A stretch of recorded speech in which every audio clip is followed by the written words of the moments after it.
সর্বধর্ম সমন্বয়তার নমিনেশন রায়গঞ্জে কন্যা জড়াই 1:30টার সময় আমরা আজকে জমা দিয়ে এসেছি। তাই বাড়ি যাওয়ার পরে আসতে লেট হয়ে গেছে, তবুও আজকে আমরা কম করেও 7-8টা জায়গায়, এই 6টা জায়গায় আমরা এই মানে নির্বাচনী উঠোন বৈঠকগুলো প্রচারণা বৈঠকে উপস্থিত হব। আমি শুধু আপনাদেরকে অনুরোধ করব, এখানে অনেক আসছে, খুব সুন্দর লাগছে, খুব ভালো লাগছে যে মমতাময়ী মায়েরা, দিদি, বোনরা, যারা আমাদের মূল চালিকা শক্তি, যারা মাতৃরূপী মাতৃদেবী শক্তি। কথায় আছে দেশ এগোতে গেলে মা, বোন, দিদিদের বাড়ি থেকে বেরোতে হবে। আপনারা বেরিয়ে এসেছেন, আমি খুব খুশি, আনন্দিত। এটা উন্নয়ন, রাজ্য সরকারের সুবিধা সুযোগ বেনিফিশিয়ারি নেয়ার উন্নয়ন। এটা লোকসভার ভোট নয়, রাজ্য সরকারের ভোট, দিদির ভোট, মমতা বন্দ্যোপাধ্যায়ের ভোট। আমি অনুরোধ করব আপনাদেরকে, আপনারা দীর্ঘদিন প্রায় 15 বছর ধরে আমাদের সরকার ক্ষমতায় আছে, মমতা বন্দ্যোপাধ্যায় মুখ্যমন্ত্রী আছে। উনি একাধিক অভিনব উদ্যোগে, কায়দায়, জন্ম থেকে মৃত্যু অবধি বিভিন্ন রকমের উন্নয়ন, ছোট বড় মাঝারি সব রকম পরিবারে উনি দিয়ে আসছেন। তাই উন্নয়নগুলো পেতে, ধারাবাহিকতাকে অব্যাহত রাখতে আপনার পরিবার, পরিবর্গ, সন্তান, সন্ততি, ভবিষ্যৎ প্রজন্ম, আপনাদের রেখে আসা বাবা মা, ভাই বোনের সন্তানরা জন্য মমতা বন্দ্যোপাধ্যায়কে, তার প্রতীককে আপনারা আশীর্বাদ করবেন, আস্থা রাখবেন। তবে বাংলার ইটাহারের অভিনগরের মানুষ, গরিব অসহায় মানুষ যারা রয়েছে তারা ভালো থাকবে। মমতা বন্দ্যোপাধ্যায় ছাড়া আমাদের বিকল্প নেই। অনেকে বলে যে মমতা বন্দ্যোপাধ্যায় তৃণমূলকে ভোট নিয়ে দেওয়া যাবে, কিন্তু আমি বলি মমতা বন্দ্যোপাধ্যায় যেদিন থাকবে না, সেদিন আফসোস করার কোনো জায়গা আর থাকবে না। দাঁত থাকতে দাঁতের যেমন মর্যাদা যত্ন নিতে হয়, তেমনি মমতা বন্দ্যোপাধ্যায়কে বাঁচিয়ে টিকিয়ে আপনাদের যে কোনো মূল্যে, যে কোনো প্রকারে রাখতে হবেই। তা না হলে আপনারা উন্নয়ন থেকে বঞ্চিত হবেন, উন্নয়ন ব্যাহত হবে। আজকে জন্ম থেকে, শিশু সন্তান থেকে বয়স্ক অবধি অনেকগুলো কর্মসূচি, আপনার স্কুলে মিড ডে মিল, খাওয়া দাওয়া, পোশাক পরিচ্ছদ, জুতো, ব্যাগ, মোজা, সাইকেল, স্কলারশিপে ছেলে মেয়েরা টাকা পায়। কন্যাশ্রীর উপশ্রীতে 25,000 টাকা করে, কৃষক বন্ধুতে বছরে 2 বার পয়সা, ফ্রিতে রেশনে চাল, গম, আটা, চিনি, তেল, বিভিন্ন রকমের ভাতা। আর এই তো কিছুদিন আগেই লক্ষ্মীর ভান্ডার চলছিল। গত ফেব্রুয়ারি মাসে আমিও বিধানসভায় ছিলাম, সেদিন আমরা অধীর আগ্রহে ছিলাম যে বাংলার গরিব অসহায় মহিলাদের জন্য, যারা মাসে মাসে একটা আর্থিক সহায়তা পায়, তাদের জন্য মমতা বন্দ্যোপাধ্যায় কি করেন। আমরা বসেছিলাম অধীর আগ্রহে।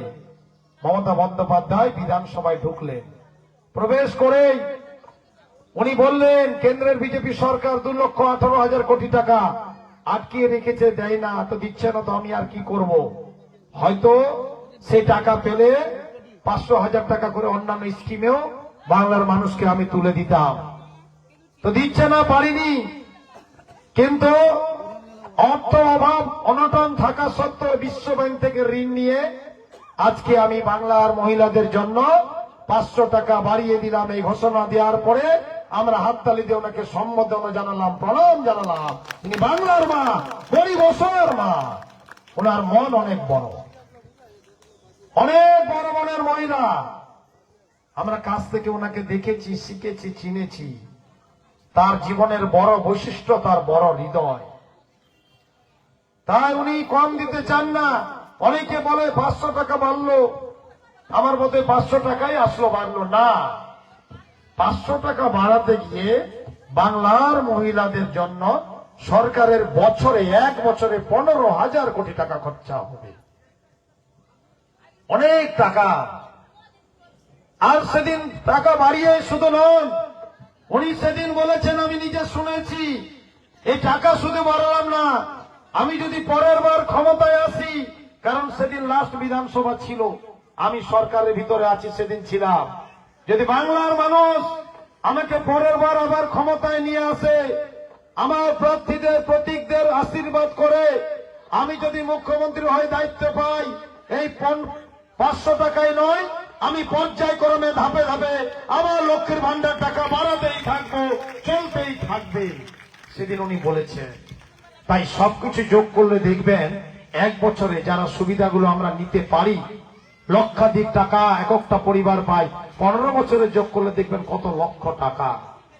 আমি বলছি না মমতা বন্দ্যোপাধ্যায় বা আমি বা আমার নেতা কর্মীরা বাড়ি থেকে সে টাকাটা দিচ্ছি নিজের অর্থ পকেট থেকে, তা নয়, আপনাদেরই টাকা, জনগণের সকলেরই টাকা, ট্যাক্সে সরকার চলে, সেই টাকাই সরকার দেয়, কিন্তু সদিচ্ছা থাকতে হয়। আজকে আসাম, বিহার, উড়িষ্যা, ইউপিতে বিজেপির গভর্নমেন্টের মুখ্যমন্ত্রী আছে, তার পিছনে অনেক রাজ্যে কংগ্রেসেরও আছে কয়েকটা, কিন্তু তারা কোথাও এরকম জন্ম থেকে মৃত্যু অব্দি কাছাকাছি লক্ষাধিক টাকার মতো সুবিধা দেয় না। এই তো আমি একটু আগেও পালাই বাড়িতে বলে আসলাম, আসামে ভোট প্রচারে গেছিলাম, আবার যেতে বলেছে, আমি যেতে পারছি না, আজকেও মেসেজ করেছি গুয়াহাটিতে, কিন্তু সেখানে এক বর্মন গ্রামে গেছিলাম, এই আমাদের আলিপুরদুয়ারের বর্ডারে 12 ক্রস করে আমি রাত্রিবেলা প্রচারে গেছি। বর্মন পরিবারের একজন প্রার্থী, উনি বলছেন মাইকে, যদি মমতা বন্দ্যোপাধ্যায় জন্ম থেকে মৃত্যু যেভাবে মানুষকে সুবিধা দেয়, এরকম যদি আসামে একটা মুখ্যমন্ত্রী সরকার থাকতো, আসামের গরিব অসহায় গ্রামের মানুষ অনেক ভালো থাকতো। তারা মিস করছেন, আফসোস করছেন, তাদের যদি একজন মমতা বন্দ্যোপাধ্যায় থাকতো। তাহলে মমতা বন্দ্যোপাধ্যায় আমি কি তাদের শিখিয়ে দিয়েছিলাম? আমি তো বলতেই পারিনি, তারা নিজেরাই বলল।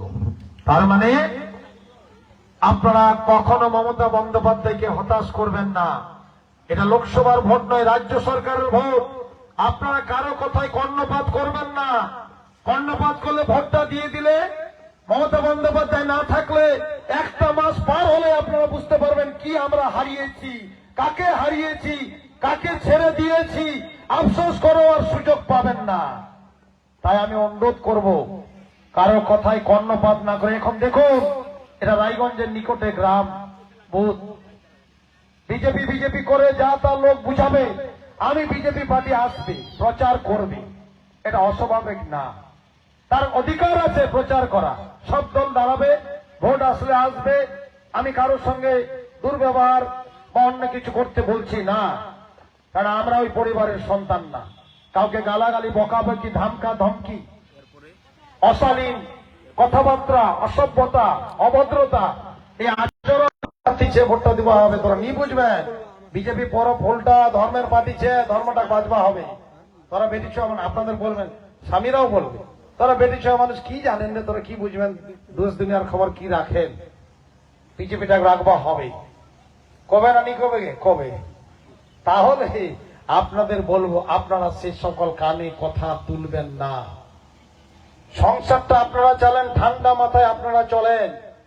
আজকে রায়গঞ্জ থেকে, ইটাহার থেকে বিজেপি পার্টি কিছু অর্থ দিবে, দুদিন পিকনিক খেয়ে উত্তাল স্লোগান দিয়ে ভোটটা ক্ষতি করে দিলে 23 তারিখ এতক্ষণ কটা বাজে? আমার ঘড়িটাও বন্ধ হয়ে গেছে আজকে। তা কটা বাজে? 6টা বাজে। আর খুব বেশি হলে 6:30 সময়, যখন ভোট শেষ হয়ে যাবে, তখন বিজেপির নেতা কর্মী, আমার বন্ধুদের কাউকে আর খুঁজে পাবেন না। সুপিয়া বৌদি বলছিল, হ্যারিকেন দিয়েও খুঁজে পাবেন না। তাকে যদি পরে ডাকেন 5টা বছর পাবেন না, ওই 5 বছর পরে যদি দেখা হয়। আর যদি বলেন তোদের কথায় বিজেপিকে ভোট দিলাম, কই বিজেপির উন্নয়ন, আমাদের মাস পার হয়ে যাচ্ছে, কই? সে কিন্তু মোটরসাইকেল নিয়ে ধীরে ধীরে স্পিড করে চলে যাবে। আপনাদের কথায় আপনাদেরকে উত্তর সন্তুষ্ট করতে পারবে না। তাই আপনারা ভুল ভাববেন না। বিজেপি দল আসবে, এখানে জাতপাতের কোনো হয় না। কোন দল ভারতবর্ষের কোন জাতের ধর্মের দল হয় না। বিজেপিও না, কংগ্রেস না, সিপিএম না, তৃণমূল না। এই নির্বাচন কমিশন অফিস হচ্ছে দিল্লি, সেখানে একজন কমিশনার আছে, অফিসের হেড। তার কাছে যখন বিজেপি দল প্রতিষ্ঠিত হয়, লালকৃষ্ণ আডবাণীদের উত্তরসূরিরা যখন প্রতিষ্ঠা করে তখন বিজেপি দল একদিন দিল্লি নির্বাচন কমিশনে গেছিল, লিখেছিল টু দি নির্বাচন কমিশনার বিনীত নিবেদন এই যে আমরা বিজেপি দল প্রতিষ্ঠিত করতে চাই, বাংলায় সারা ভারতবর্ষে পার্টি করতে চাই, পদ্ম ফুলের প্রতীকটা নিতে চাই, সব ধর্মের মানুষকে সমান চোখে দেখব, রাজনীতি করব, উন্নয়নের কথা বলবো, এই জন্য একটা দলের লাইসেন্স আমাদেরকে দেন। এই কথাটা লিখে এসেছে কারা? শুধু বিজেপি না, কংগ্রেস, সিপিএম, তৃণমূল সব দল। এখন বিজেপির গ্রামের নেতারা এসে বলছে নিরে এটা আমার ধর্মের পার্টি ছিল, মিথ্যা কথা। তখন লিখেছে ধর্মের দল না, আর গ্রামে ভোট নেওয়ার জন্য বলছে ধর্মের দল। এটাই মিথ্যাচার। তাই কোন দল যেমন ধর্মের হয় না, এরা এই রবিনগর হোক, পালইবাড়ি হোক, আর বেলুলে হোক, আর রায়গঞ্জের পাশের বুথগুলোই হোক, এরা 14, 18, 19, 21, 23, 24 সালে বিজেপি অনেক ভোট নিয়ে গেছে, দিতে পারে, মানুষের অধিকার আছে।